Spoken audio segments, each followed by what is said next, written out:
ครับกะสวัสดีทักทายพี่น้องทุกท่านครับเอาคันขวาครับคันขวาวันนี้ออกหมายคือเก่าครับอยู่ไหมครับเอาเลยครับพอลงเบสแล้ว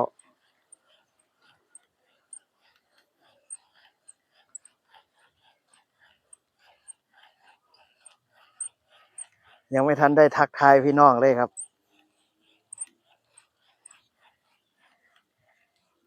มาลุ้นกันครับเออเด็กแว่นไส้ทอดครับ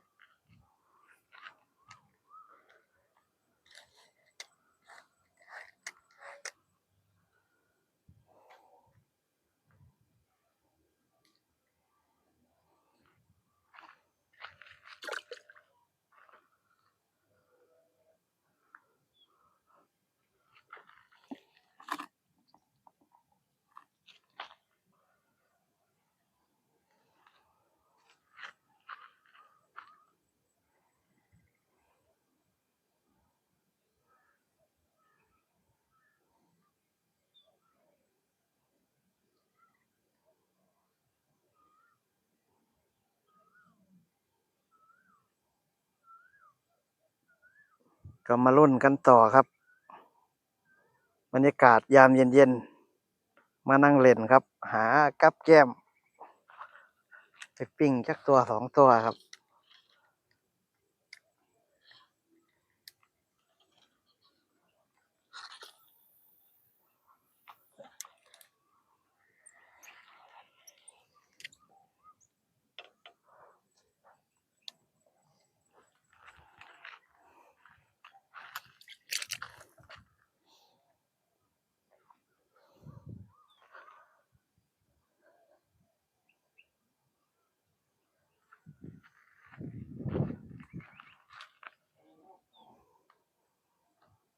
บรรยากาศยามเย็นๆครับหลังเลิกงาน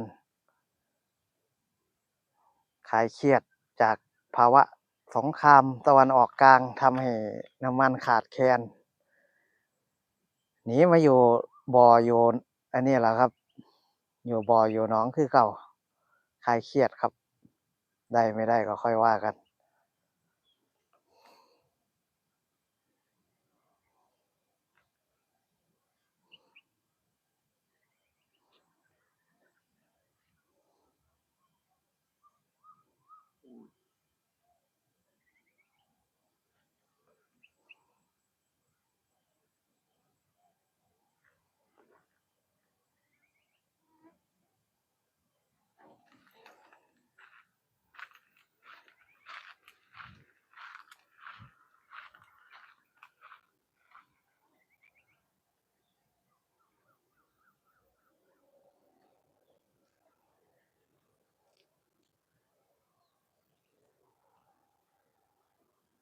มีเวลาตกประมาณ1 ชั่วโมงครับจาก5 โมงถึง6 โมงกว่าๆนิดนึงหันขวาเอาอีกแล้วว่าพี่น้องเชิงมีอาการ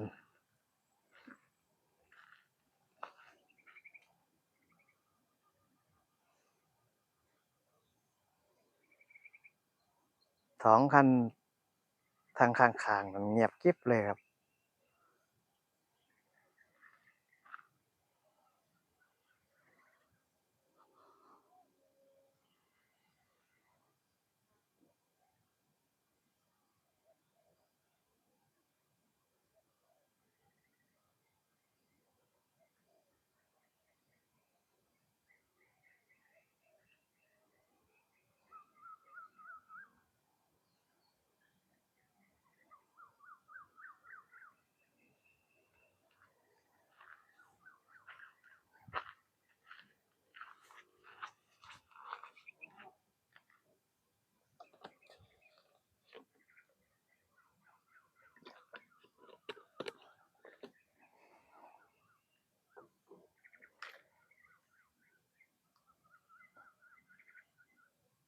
เงียบเลยครับทีนี้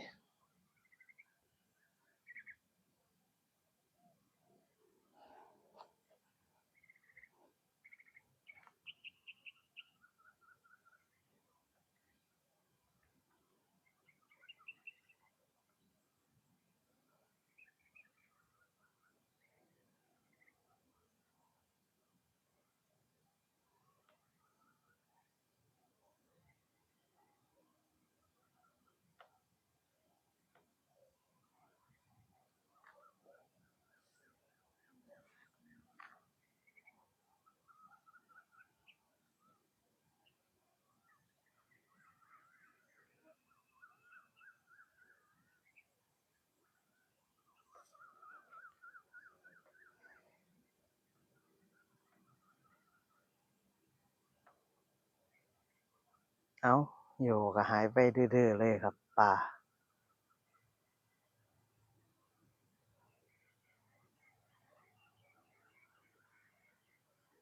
ปกติหนองนี่มันจะ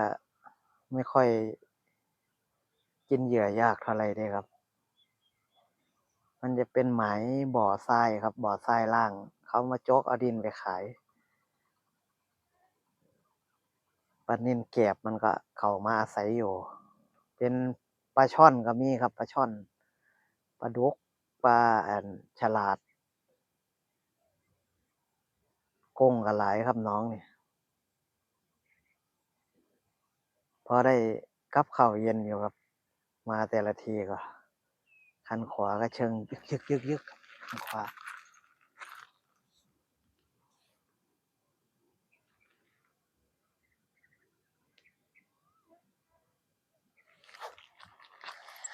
โอ้ไม่น่าอยู่ครับ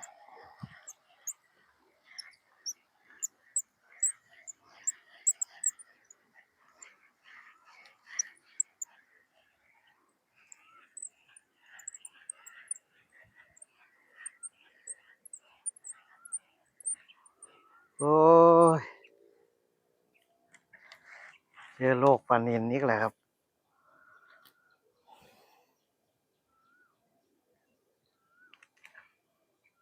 ปล่อยครับ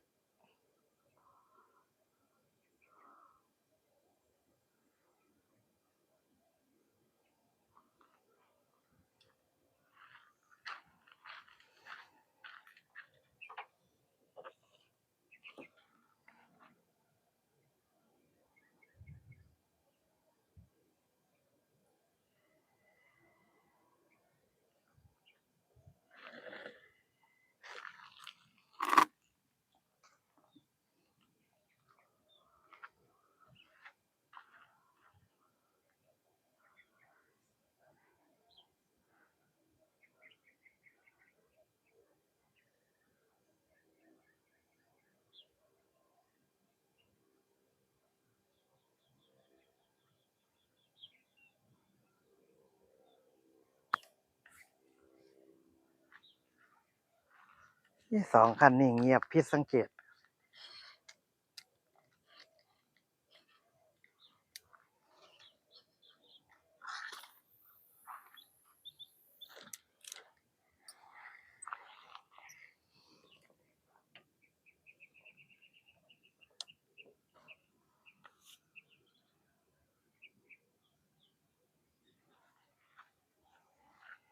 ก็มารุ่นกันต่อครับพี่น้องได้ไม่ได้ก็ช่างมันนะครับถ้าปลานิลฝูงปลานิลก็ขึ้นหน้าเว็ดเด้อครับถ้าวันนี้มันแปลกๆไม่ค่อยหิวเหยื่อหรือยังไงก็ไม่รู้ครับ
เอาก็ผ่านไป10 นาทีแหละครับทีนี้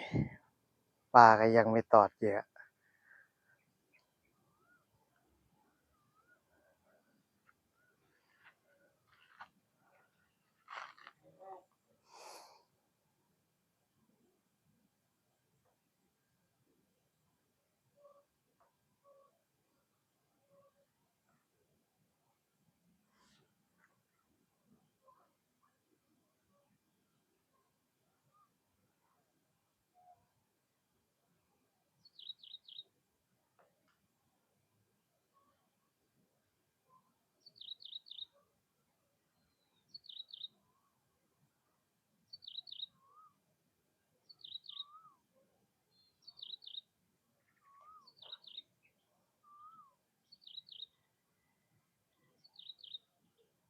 คันทรายครับพี่น้องคันทราย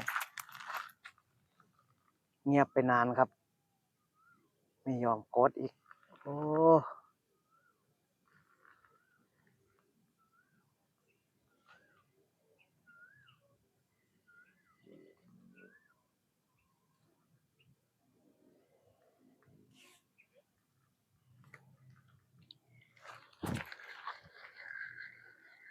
อยู่ไหมครับ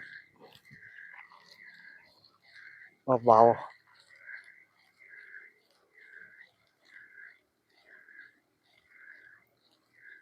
น่าจะอยู่ครับแต่ว่าต้องใส่จะเป็นเด็กแว่นอีกแหละครับนี่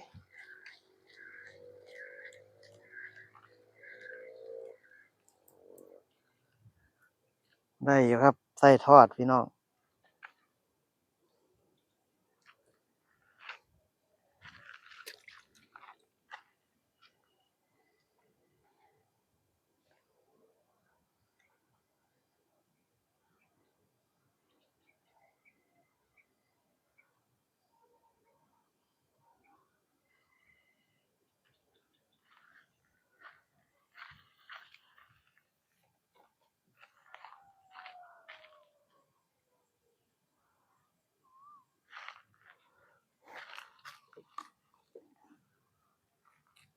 อ๋อ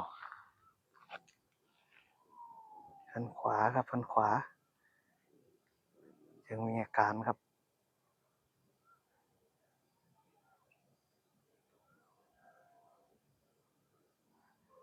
เดี๋ยวขอโยนเบ็ดคันนี้ลังนี้ลงไปก่อน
นิดหน่อยแล้วว่าครับใส่เหยื่อหมดละลังเนี่ยเงียบไปนานครับ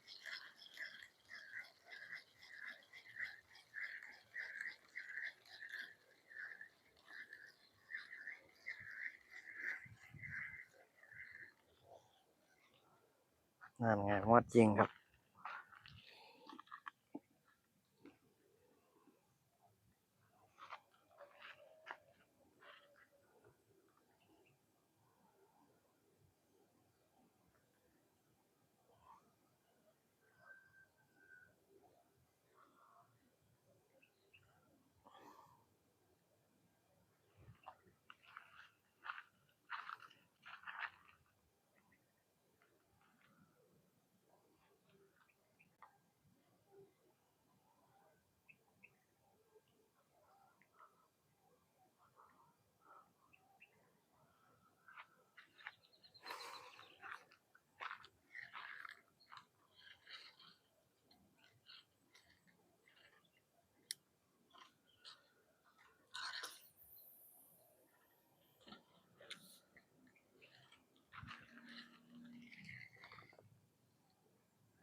เอากลับมาลุ้นกันต่อครับพี่น้อง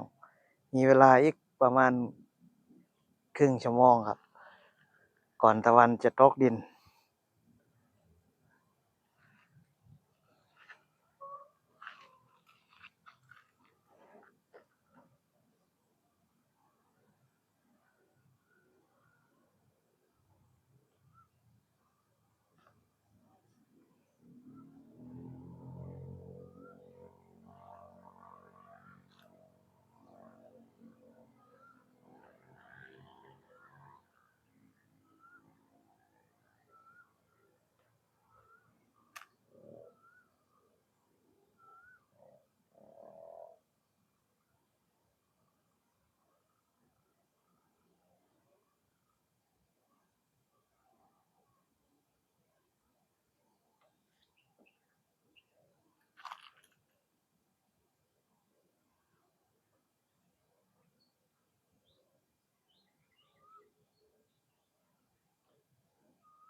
ปลามันนี่เชิงกินห่างตัวครับ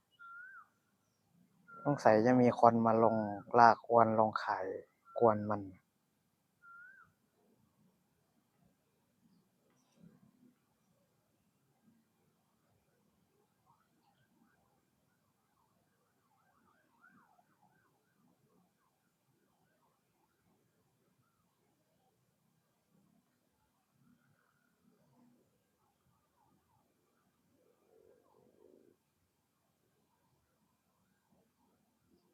คันกลางเชิงมีอาการครับ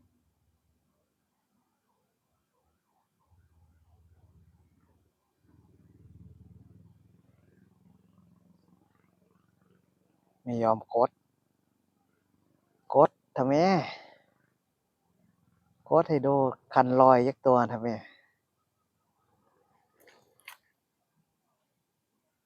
กดโชว์ท่านผู้ชมยักตัวหนะครับ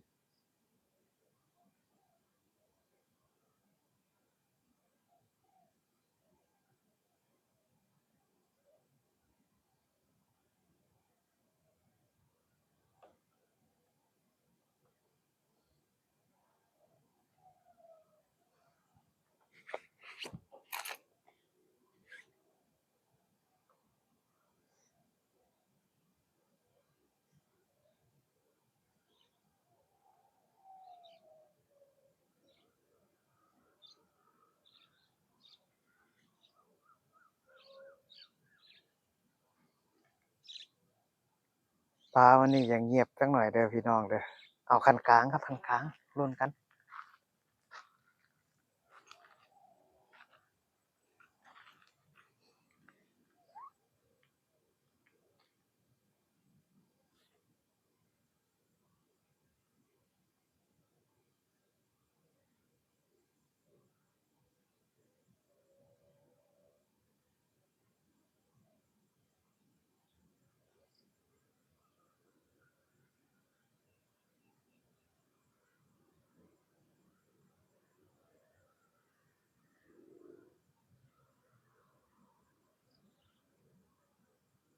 ไม่ยอมกดครับ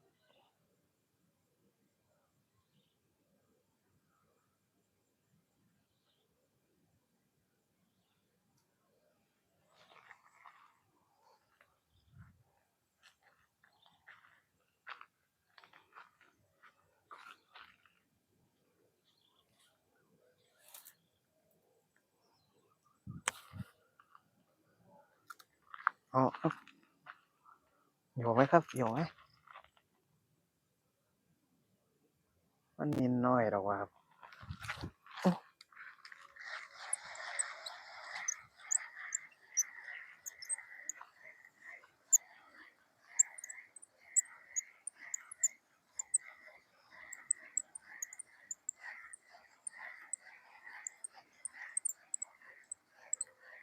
โอ้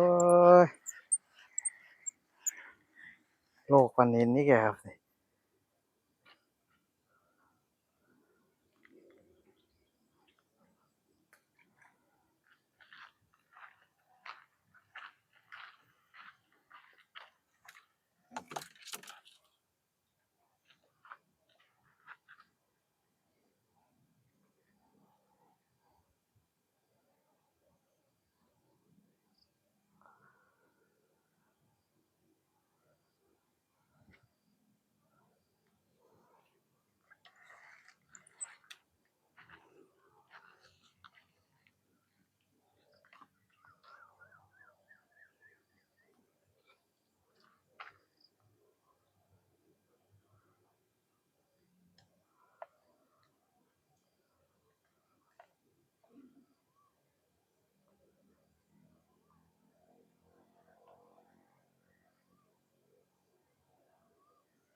ก็มาลุ้นกันต่อครับพี่น้องตะวันก็ใกล้จะลาลับขอบฟ้าไปแล้วครับ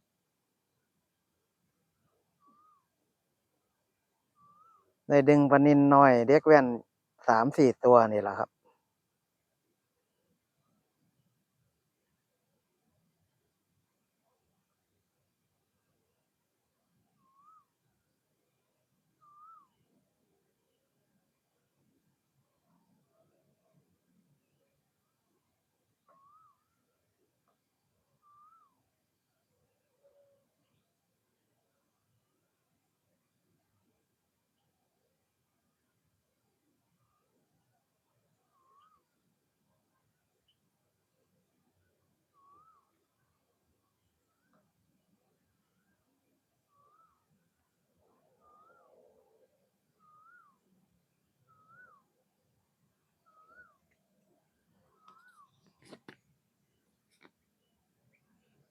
มาลุ้นกันว่าปลาจะมีไส้จะหลุดรอดมาติดเบ็ดจักตัวไหมครับ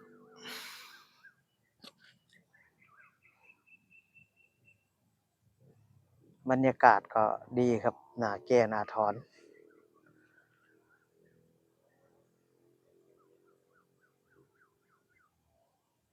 แต่ว่ามันติดแต่ปลา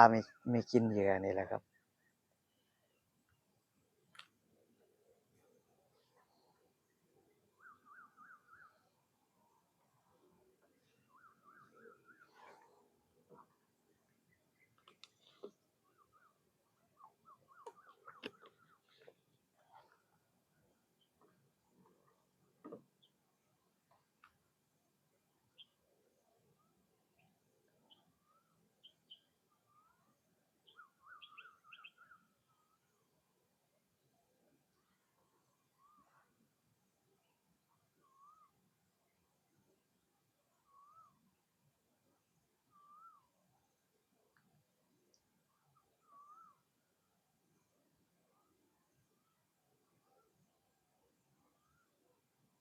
วันนี้ว่าตั้งใจว่าจะไปหาจับแมงจีโนนเดียครับแต่ว่าลืมไปว่าไฟสายขาดครับไม่มีไฟก็เลยเปลี่ยนแผนมาตกปลาพอดีเหยื่อเหลือแต่วันก่อนครับ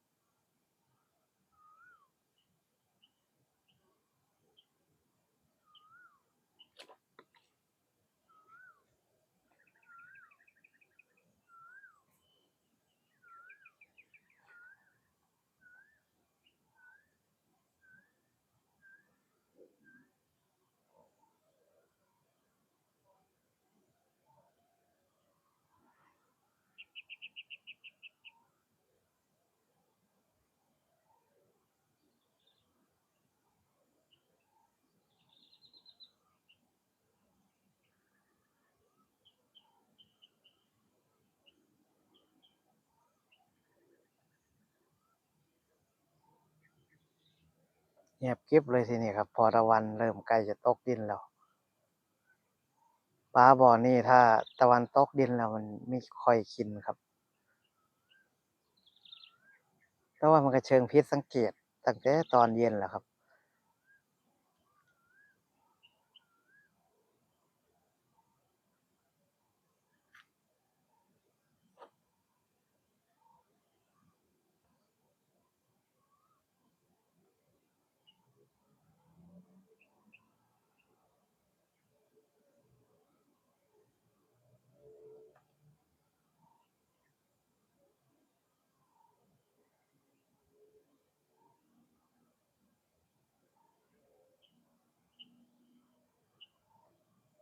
คลิปนี้ก็ขอบคุณสำหรับการรับชมครับตะวันลาลับขอบฟ้าแล้วขออนุญาตเก็บเบ็ดกลับบ้านครับ